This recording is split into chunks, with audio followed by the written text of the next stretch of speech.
بسم الله الرحمن الرحيم، ازيكم يا شباب؟ يا رب تكونوا بخير. النهارده ان شاء الله هناخد مع بعض سيكشن فيسيولوجي، هنتكلم عن الهارت ساوندز او الاصوات بتاعه القلب.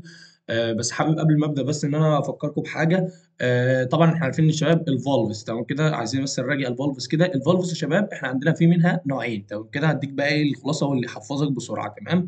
الفالفز نوعين، في عندنا حاجه اسمها الاي في فالفز اللي هي الاتريو فنتريكولار فالفز، تمام كده؟ اللي هي الفالفات يا شباب اللي بتكون ما بين الاتريوم والفنتريكل، اللي هو موجود على ناحيه اليمين اسمه ايه؟ اسمه الترايكاسبيد. اللي موجود على ناحيه اليمين اسمه الترايكاسبيد فالف، واللي موجود على ناحيه الشمال اسمه الميترال فالف، تمام كده؟ تمام. طب ده اول نوع من ايه؟ من الفالفات. طب النوع الثاني قال لك اسمه السيمي ليونر فالف. اسمه ايه؟ سيمي ليونر، تمام كده؟ لان شكل القصبة بتاعته بتبقى شكلها هلاليه الشكل كده، بتبقى سيمي ليونر، تمام كده؟ تمام. طب السيمي ليونر عندك منهم هم اتنين برضو، قال لك في عندك الاورتيك فالف، تمام كده؟ وفي عندك البلمونري فالف، تمام كده يا شباب؟ تمام. يبقى دول الاربعه فالفز اللي عندك، الترايكاسبيد والميترال الاثنين على بعض بنقول عليهم اتريو فنتريكولار فالفز، والاورتيك والبلمونري الاثنين على بعض بنقول عليهم السيميليونر فالفز.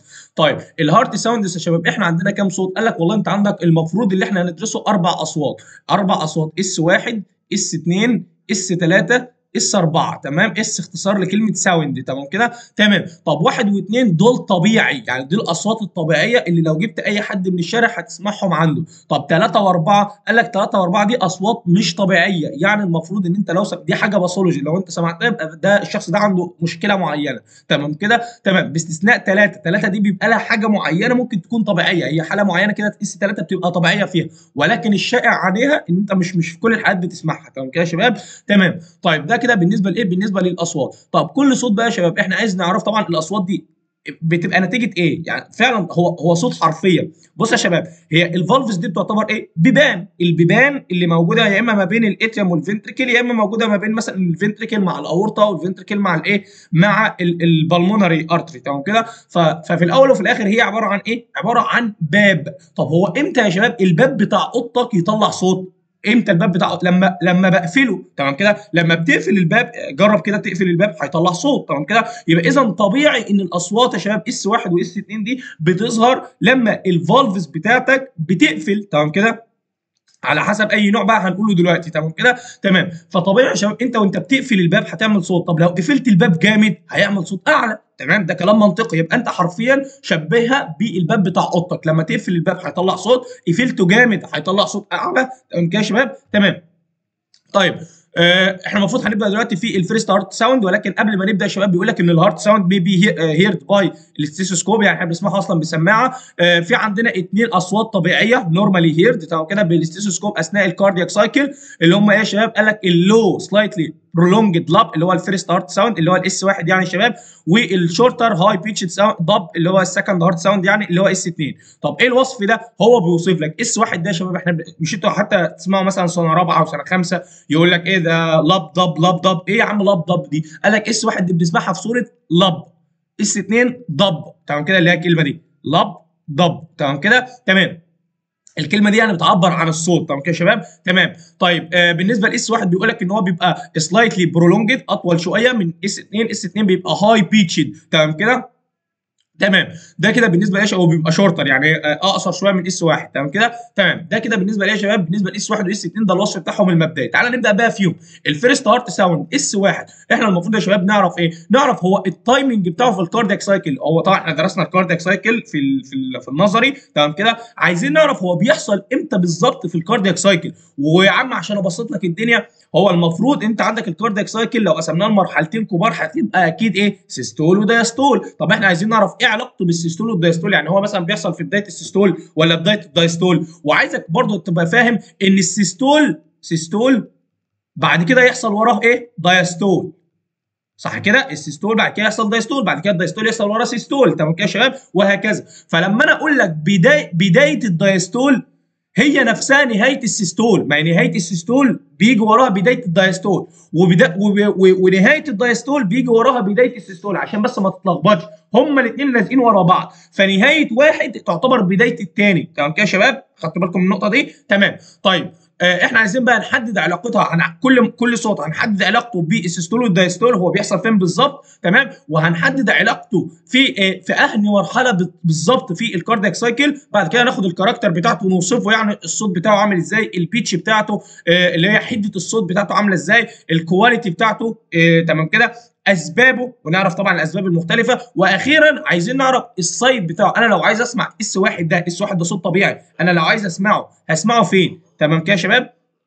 طيب بص يا سيدي، انا عشان اسهل عليك الدنيا خالص، بص الفيرست هو ايه اول فيرست يعني واحد، فيرست يعني ايه؟ يعني الاول، تمام. ايه اول حرف في اللغه الانجليزيه؟ حرف الاي. يبقى اذا الفيرست هارت ساوند بيحصل نتيجه مين؟ نتيجه الكلوجر بتاعت الاي في فالفز، او اللي بيبدا بحرف الاي. يبقى الفيرست بيحصل نتيجه الكلوجر بتاعت الاي في فالفز، اللي هم مين؟ اللي هم الترايكاسبيد والمايترال، تمام كده؟ تمام.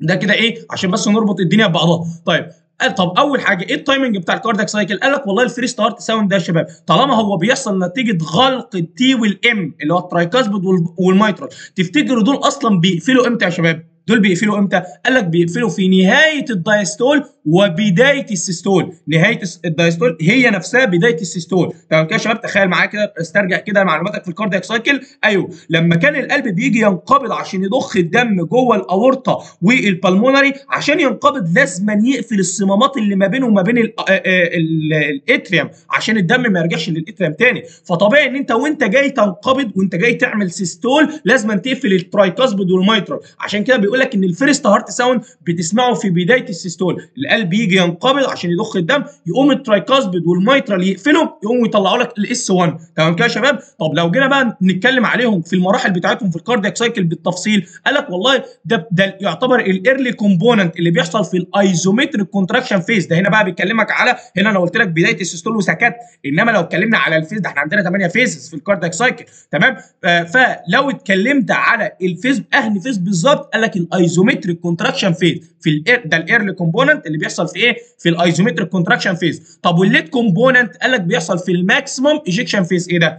هو معنى كده ان الاس 1 عباره عن جزئين؟ ايوه، عباره عن يعني بيحصل زي على مرتين كده، تمام. الايرلي يعني بيتكون من حاجتين، ايرلي كومبوننت في اول الايزومتريك كونتراكشن فيز، ثاني حاجه الليت كومبوننت بيحصل في الماكسيمم ايجكشن فيز، تمام كده يا شباب؟ تمام. ده كده بالنسبه لايه؟ بالنسبه للفيلنج بتاع الهارت ساوند. يبقى قلنا بدايه السيستول، ومعنى بدايه السيستول كده لو جينا نترجمها لمراحل الكاردياك سايكل، قال لك هتلاقي ان انت بتتكلم في مرحلتين، ايزومتريك كونتراكشن وماكسيمم ايجكشن. الايزومتريك كونتراكشن هي اللي بتحصل الاول، والماكسيمم ايجكشن اللي بتحصل بعد كده، تمام كده يا شباب؟ طب ايه الكاركتر بتاعه؟ طب انا بعد ما سمعته قال لك هتسمع ايه؟ لو جيت تحط، طبعا انت تقدر تسمعه بالسماعه، تمام كده؟ قلنا بنسمعه في صوره لب، تمام كده؟ بنسمعه في صوره ايه؟ لب، تمام كده يا شباب؟ تمام. طب البيتش بتاعته قال لك ده بيبقى لو بيتشد ساوند، فيري لو بيتشد ساوند، تمام كده يا شباب؟ الحده بتاعته بنقول عليها لو بيتشد، تمام كده يا شباب؟ طيب الكواليتي بتاعته بيبقى صوت ناعم، سوفت، تمام كده؟ تمام. طيب ده كده بالنسبه لايه؟ بالنسبه للفيرست هارت ساوند. طب الاسباب بتاعته لسه قايل لك من شويه. ايه اول سبب واهم سبب؟ اللي هو الفالف. طبعا احنا بنقسمهم الى فالفولار فاكتور، يعني اسباب بسبب الفالفس، ماسكولار فاكتور بسبب العضلات، هنعرف ايه العضلات دلوقتي، وفاسكولار فاكتور بسبب الاوعيه الدمويه. طيب قال لك الفالفولار، انا لسه قايلها لك، الفيرست يعني اول حرف في اللغه الانجليزيه يعني اتريو فنتريكولار فالفس اللي هم الترايكاسبيد والميترال، تمام كده اهو. يبقى نتيجه سادن كلوجر، ان انت بتقفل الباب اللي هو الاتريو فنتريكولار فالف اللي هم الميترال والترايكاسبيد فالف، لما قفلتهم عمل الصوت ده، تمام كده يا شباب؟ هو انا بقفلهم امتى؟ في بدايه السيستول. طب الماسكولار فاكتور قال لك اللي هو الماسكولار كونتراكشن اند التنشن اوف ذا فاسكولار وول. مش انا لسه قايل لك من شويه ان هو بيحصل في بدايه السيستول؟ ما انت بدايه السيستول ده في حاجتين بيحصلوا، الحاجه الاولانيه قلناها ان انت بتقفل الترايكاسبيد والميترال. طب الحاجه الثانيه، ما انت السيستول يعني انقباض في الجدران بتاعت الليفت فنتركل، تمام كده؟ والرايت اتريم والرايت فنتركل برضه، تمام كده؟ الفنتركل بصفه عامه يعني بتنقبض، تمام كده يا شباب؟ طب ماشي، لما هي بتنقبض الكونتراكشن ده يعتبر بيعمل ايه؟ هو كمان بيطلع صوت، تمام كده يا شباب؟ يبقى اول حاجه ان انت في لو حفظتها ان هي بتحصل في بدايه السيستول هتترجم الاسباب. في بدايه السيستول يعني الترايكاسبيد والميترال لازم يقفلهم، فالسادن كلوجر ده بيعمل صوت، وانقباض الجدران بتاعت الفنتركل بتعمل هي كمان صوت. تمام كده؟ طب الفاسكولار فاكتور قال لك دلوقتي انت لما عملت سيستول انت ضخيت الدم فين؟ ضخيته جوه الاورطه والبلمونري. طب مش انت وانت بتضخه جوه الاورطه والبلمونري الجدران بتاعت الاورطه والبلمونري هتهتز نتيجه دخول الدم ليها يا شباب؟ مش الجدران دي هتهتز ويحصل فيها تنشن كده ويحصل ضغط عليها؟ تمام. يبقى نتيجه الفايبريشن بتاع الاورتيك اند البلمونري وول اثناء الرابيد ايجكشن فيز. يبقى انت كده يا شباب كل الفيرست هارت ساوند اسبابه تسكمها بس بايه؟ تسكمها بانها بتحصل في بدايه السيستول. تمام كده؟ تمام. في بدايه السيستول لما يجي الفنتركل ينقبض هيحصل ثلاث حاجات. الترايكاسبل والميترال لازم هتقفلهم اول حاجه عشان الدم ما يرجعش للاتريوم. ثاني حاجه ده سيستول يعني في الجدران الاوعيه الجدران الفنتركل بتنقبض يبقى كونتراكشن للماسكولار المسلز بتاعت الفنتركل. ثالث حاجه انت لما تضخ بعد السيستول بقى خلاص بدا لما تضخ الدم جوه الاورطه والبلمونري تمام كده الجدران بتاعتهم هيحصل لها فايبريشن فينتج عنه الصوت هو كمان. يبقى الثلاث اسباب هم يا شباب مرتبطين بكلمه سيستول. طب السايت اوف هيرنج انا لسه انت لو عايز تسمعه انا بفكرك بس مش عارف انتوا خدتوا الموضوع ده في سيكشن الكلينيكال ولا لا اللي هي الاصوات بتاعت كل فالف انا بسمعها فين. يعني انت عندك الاورتيك فالف يا شباب لو عايز تسمع الصوت بتاع الاورطه تمام كده الاورتيك فالف اسف لو عايز تسمع الصوت بتاع الاورتيك فالف بتسمعه في المكان ده تمام كده في السكند كوستال سبيس اللهم صل على في السكند انتركوستال سبيس تمام كده على الحافه بتاعت الاستيرنم بس ناحيه الرايت تمام قصاده بالظبط على ناحيه الشمال البلمونري تمام كده تنزل لتحت في الفورس انتركوستال سبيس تمام كده على الشمال برضو بتسمع الترايكاسبيد والميترال اللي شباب بتسمعه في منطقه الايبكس تمام كده الايبكس بتاعت القلب في الفيرست انتركوستال سبيس في الميد كلافيكولار لاين تمام كده. يبقى دي الاماكن المفروض انت لو عايز تسمع صوت الفالف بتحط السماعه بتاعتك في مكان من دول على حسب بقى انت عايز تسمع مين. طب انا هنا والله عايز اسمع اس واحد عايز اسمع رد عليا انت بقى عايز اسمع اس واحد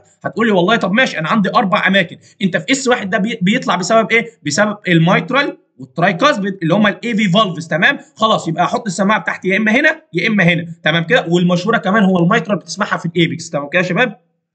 تمام. يبقى انت كده لو عايز تسمع تاني لو عايز تسمع السايت اوف ذا هيرنج هتسمع اس واحد هتقول له والله انا اقدر اسمعه في مكانين ترايكاسبيد وميترال. انت عايز تسمع مين؟ هقول لك والله لو انا عايز اسمع الميترال كومبوننت هتقول لي والله يبقى عند منطقه الايبكس اللي هي الفيفث انتركوستال سبيس ات الميد كلافيكولار لاين. طب لو قلت لك اسمع لي الترايكاسبيد كومبوننت تمام هتقول لي والله عند اللور بارت اوف ذا ستيرنم تمام كده يا شباب. تمام. ولاحظ بقى يا شباب ان انت لما بتيجي ترسم لما بنيجي نعبر كده عن الصوت ده يا شباب لما بنيجي نعبر عن الصوت ده عشان هناخده دلوقتي مقارنه باس 2 قال لك الصوت بتاع اس 1 ده بنرسمه خط واحد بالرغم ان هو عباره عن اثنين كومبوننت يعني المفروض مثلا لو ترسمه خطين تمام كده قال لك لا اس واحد يا شباب انا برسمه خط واحد. طب ليه يا عم هو اصلا اثنين؟ قال لك لان الميترال والترايكاسبيد لما بيقفلوا يا شباب تقريبا بيقفلوا في نفس اللحظه تمام كده فالصوت اللي بينتج عنهم بيبقى صوت متحد كده بتسمع نفس الصوت تمام كده يا شباب. يبقى تاني الميترال والترايكاسبيد الاثنين بيقفلوا مع بعض في نفس اللحظه فتسمع صوت واحد بس تمام كده. عشان كده لما بنيجي نرسمه او نعبر عنه بخط واحد بس يعني الخط ده بيمثل الترايكاسبيد والميترال يعني من الاخر كده بيمثل اس واحد تمام كده يا شباب. تمام. دي صوره بتفكرك يا شباب بالاس 1 والاس 2 طبعا الاس 2 احنا هناخده دلوقتي هنرسمه في صوره خطين هتلاقي في يعني ايه في صور بترسمه خط واحد وصور خطين بس هو طبعا الصور اللي بتبقى رسمها خط واحد ده يعني ايه ما بتبقاش مركزه في التفاصيل تمام انما الصور اللي هتبقى رسمها خطين ده بتعرفك ان الاس 2 هناخده دلوقتي ان هو بيبقى عباره عن اثنين كومبوننت برده بس ما بيقفلوش في نفس اللحظه في واحد بيقفل قبل الثاني فتسمع صوت بعد كده الثاني يقفل وتسمع الصوت الثاني هنعرف الكلام ده دلوقتي. المهم الصوره دي بتفكرك بايه؟ الصوره دي يا شباب بتفكرك بالاس 1 والاس 2 اهو ادي الاس 1 وادي الاس 2 قلت لك الاس 1 بيحصل في بدايه ادي السيستول اهو هو بيحصل في بدايه السيستول ونهايه الدايستول ادي الدايستول اهو خلاص الدايستول خلص هو بيحصل في نهايه الدايستول وبدايه السيستول تمام كده. تمام. قلنا بنسمعها في صوره لب تمام كده. تمام. طيب تعالى دلوقتي بقى ايه تعال دلوقتي ناخد اس 2 بص يا سيدي اس 2 تمام اهو ادي اس 2 نفس الفكره بقى اس 2 هتقول لي والله يا دكتور تعالى نسكمها بص مش دي اسمها سكند يبقى سيميليونر فالفز اهي يبقى الاس مع الاس السكند مع السيميليونر فالف اهي حتى انا معلم لك عليها بص اهي يبقى السكند اللي بيبدا بحرف الاس بيحصل نتيجه السادن كلوجر للسيميليونر فالفز. مين بقى السيميليونر فالفز؟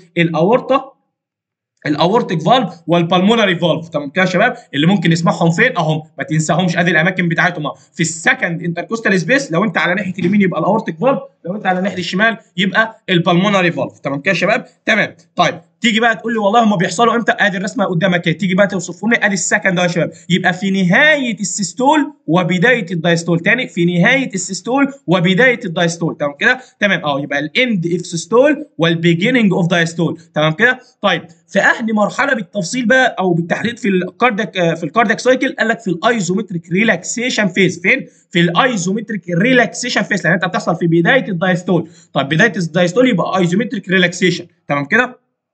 اوصفه لي. قال لك والله بالنسبه للصوت بتقدر تسمعه بالاستيثوسكوب، ده صوت عادي جدا بتسمعه في صوره ضب. تمام كده؟ تمام. طيب البيتش بتاعته قال لك ده بيبقى هاي بيتشد ساوند. خد بالك ان اس واحد انا قلت لك فيري لو بيتشد، انما ده هاي بيتشد. الكواليتي بتاعته بتبقى شارب. تمام كده؟ انما الثاني كان سوفت. تمام. طب الاسباب قلت لك خلاص بقى. السكند تفكرك بالسيميليونر فالفز. تمام.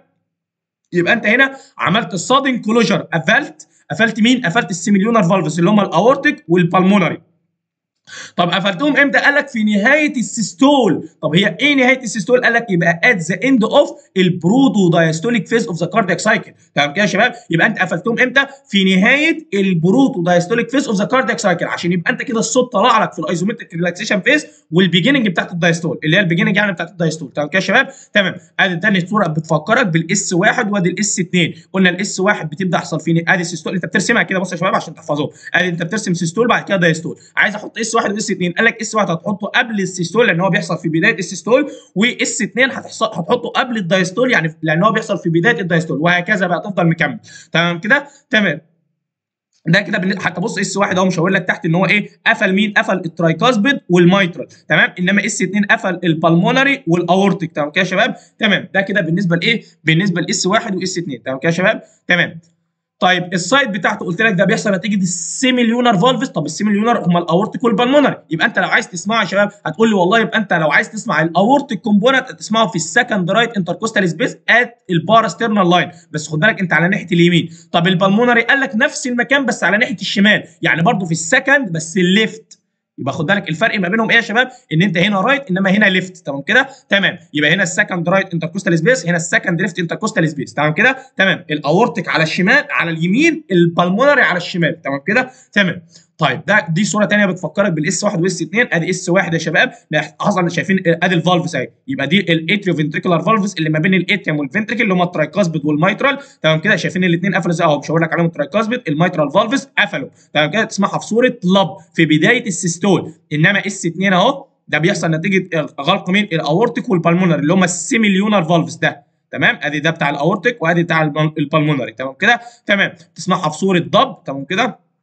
في الاند اوف سيستول اند بيجيننج اوف دايستول. قلت لك بدايه الدايستول هي نفس المعنى بتاعت نهايه السيستول. تمام كده؟ يعني هما الاثنين ايه؟ ما تخليهاش تلخبطك. تمام كده؟ هما الاثنين بيحصلوا ورا بعض، فبدايه واحده هي نهايه الثانيه. تمام كده؟ تمام. ده كده بالنسبه لايه؟ بالنسبه للسكند هارت ساوند. تمام كده؟ تمام. طيب السكند هارت ساوند المفروض المعلومه دي مش عارف احنا خدناها في الكلينيكال ولا لا، بس عموما بص السكند يا شباب انت بتسمعه لما بنيجي نرسمه المفروض ما بنرسموش خط واحد كده. تمام. المفروض انت هتلاقي في بعض الرسومات ترسمه لك خطين كده اهو الاثنين جنب بعض. تمام كده؟ وتلاقيه كاتب لك على الخط الاولاني ده ايه وكاتب لك على الخط الثاني ده بي. طيب ليه يا شباب؟ بص يا شباب انت دلوقتي احنا قلنا بيحصل في بدايه الدايستول ونهايه السيستول. المفروض يا شباب ان انت الاثنين فالفز دول يا شباب بتاع الاورطه الضغط بتاعهم بيختلف، فالاورطه هو اللي بيقفل الاول والبلمونري بيقفل بعده. فالاورطه لما بيقفل الاول فيقوم يعمل الصوت الاولاني، بعد كده يجي البلمونري يقفل بعده فيعمل الصوت اللي بعد كده. اعتقد خدناه في الكلينيكال، حتى خدنا ليه علاقات في حالات غير ابنورماليتيز بتحصل في الموضوع ده. يعني ممكن الصوتين يبقى بعاد عن بعض قوي، ممكن يكونوا قريبين من بعض قوي، ممكن يكونوا ريفيرسد يعني متشقلبين ان انت بتسمع البلمونري الاول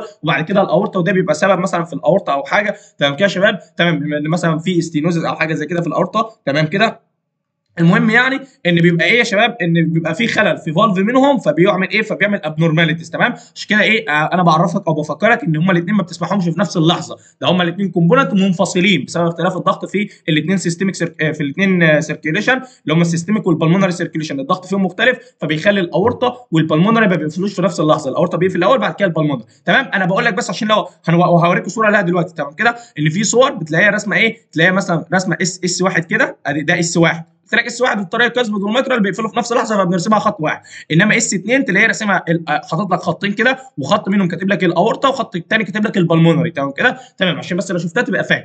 طيب تعالى بعد طبعا ده فيديو شباب ممكن تتفرجوا عليه تسمعوا كل الاصوات. تمام، دي صوره ثانيه تعتبر مراجعه بقى، خلاص مش هراجعها ثاني. دي بتفكرك باماكن ادي الفالف زي بتفكرك باماكن الفالفز، وكل ساوند او كل اورطه يا شباب كل واحد ممكن يسمعك ايه. الاورتيك والبلمونري زي ما اتفقنا بيسمعك اس 2، التراكيوس والميترال بيسمعك اس 1. تمام كده، ودي صوره ثانيه عشان برضو لو جات لكم. طيب تعالى بعد كده تعالى بقى احنا كده خلصنا الاصوات اللي هم اس 1 واس 2 اللي هم الاصوات الطبيعيه. تمام كده، احنا بقينا مين؟ اس 3 واس 4. قال لك دي اصوات مش طبيعيه، يعني اصوات الطبيعي انت ما تسمعهاش. تمام كده، يعني تعالى مثلا للسيرد هارت ساوند، الصوت الثالث اس 3. قال لك ده يا شباب والله لو سمعته قال لك هتسمعه في نهايه الرابيد فنتريكولار فيلنج فيز. هتسمعه فين؟ في نهايه الرابيد فنتريكولار فيلنج فيز. طبعا انت فاكر الرابيد فنتريكولار فيلنج فيز يعني احنا بنعبي الفنتريكل على اخره. تمام كده، طب تفتكر وانت بتعبي الفنتريكل على اخره ايه السبب اللي ممكن يعمل لك صوت؟ انت عمال بتعبي الفنتريكل على اخره، يعني معنى كده ان الدم عمال ينزل في الفنتريكل على اخره، يبقى الجدران بتاعت الفنتريكل عماله تهتز، يبقى نتيجه فايبريشن للفنتريكولار وول. يبقى تاني نتيجه ايه؟ فايبريشن للفنتريكولار وول. تحصل نتيجه ايه؟ انت عمال تعبي الفنتريكل، يعني حصل sudden distension produced by rapid entrance of the blood accumulated في الاتريم. بمعنى ادي فرضنا ده الاتريا وده الفنتريكل. تمام كده، في دم هنا كتير، الدم ده كله لما ينزل كله مره واحده للفنتريكل في الرابيد فنتريكولار في الرابيد فنتريكولار فيلنج فيز يا شباب، في المرحله دي يعني يقوم الفنتريكل يحصل له صادن ديستنشن، يتعبى مره واحده كده بالدم. تمام كده، لما يتملي بالدم مره واحده الجدران بتاعته يحصل فيها فايبريليشن، يحصل فيها اهتزازات، فايبريشن الفايبريشن دي تعمل ايه؟ تعمل اس 3. تمام،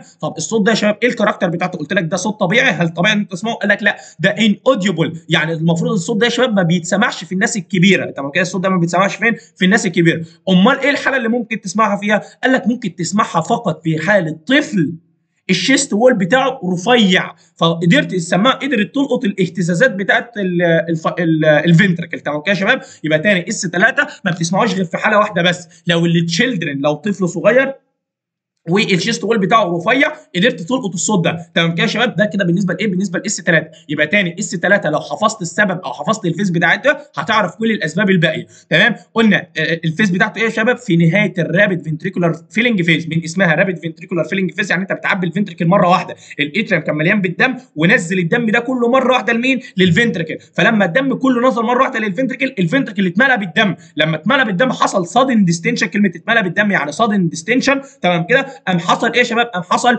فايبريشن في الفنتريكولار وول، هو ده اللي عمل اس 3. تمام كده، طب الفورس هارت ساوند، قال لك الفورس هارت ساوند ده بقى يا شباب ده بيحصل اثناء الاتريال سيستول، اثناء ايه؟ الاتريال سيستول. تمام كده، تمام، انقباض الاتريوم، وده برضو المفروض ان هو صوت مش طبيعي. تمام كده، انت مش حاجه طبيعيه ان انت تسمع اصوات ناتجه عن الاتريال سيستول. تمام، قال لك ان اوديبل. تمام كده، انت ما بتسمعوش بالسماعه. تمام كده، ولكن ايه ده بيحصل يا شباب؟ بص في الادلت والتشيلدرن ديتكتد اونلي بالفونوكارديوجرام، يعني ده انت ما بتقدرش. خد بالك يا شباب كلمه اوديبل وان اوديبل ده انا اقصد بالاستيثوسكوب، يعني بالسماعه، يعني اس 1 واس 2 دول طبيعي ان انت بتسمعهم بالسماعه. تمام، انما مش طبيعي ان انت تسمع اس 3 واس 4 بالسماعه. تمام، خد بالك من النقطه دي، يعني انا بتكلم على فكره تسمعه او ما تسمعوش، انا كلامي بالسماعه. تمام إيه كده، يبقى انت المفروض الفورس ارت ساوند او الاس 4 ده الطبيعي ان انت ما تسمعوش بالسماعه. تمام، امال لو عايز تديتكت الصوت ده بالفونوكارديوجرام. تمام كده، تمام. طيب ايه الاسباب بتاعته؟ قال لك والله انت لسه قايل لك هو بيحصل اصلا امتى؟ في الاتريال سيستول، يبقى متوقع ايه اللي بيحصل؟ يبقى اكيد نتيجه كونتراكشن اوف الاتريال فايبر، انقباض الاتريال فايبر يا شباب، هو ده اللي بيديك اس 4. تمام كده، تمام، وطبعا فايبريشن اوف ذا فنتريكولار وول ذات ريزلت بسبب الاتريال ايجكشن انتو ذا فنتريكل، بمعنى ان انت والله اول حاجه او اول سبب سمعته اللي هو الكونتراكشن بتاع الاتريال فايبر. طب هو الكونتراكشن بتاع الاتريال فايبر ده دليل على ايه؟ دليل ان الاتريم بينزل الدم منه وينزله على مين؟ على الفنتريكل. طب ما لما الدم ينزل على الفنتريكل ده هيعمل اهتزازات في جدران الفنتريكل، فيبقى انت عندك سببين، السبب الاولاني هو انقباض الاتريال فايبر، السبب الثاني لما الدم نزل من الاتريم للفنتريكل عمل اهتزازات في جدران الفنتريكل، فالفايبريشن بتاعت الفنتريكولار رول ده هي برضه اللي عملت لي اس 4. تمام كده يا شباب، يبقى ده كده بالنسبه لايه؟ بالنسبه للاصوات. اظن كده يعني قلناهم بطريقه لذيذه ان شاء الله وفهمناها، فبالتالي يبقى انت تقدر تحفظ. انا بس يبقى كل اللي محتاجك ان انت تبقى فاكر الكاردياك سايكل دي الفيز بس، ولكن عموما احنا حتى مش محتاجينها قوي، يعني انا فكرتك حتى من الاسم تقدر تستنتج ممكن السايكل دي بيحصل فيها ايه بالظبط. تمام كده يا شباب، تمام. دي صوره اخيره بتفكرك، بص يا شباب دي بقى صوره جمع لك الاصوات كلها. تمام، ادي شايفين ادي دي منطقه السيستول كده، دي السيستول، وادي كده دي الدايستول. تمام كده، تمام.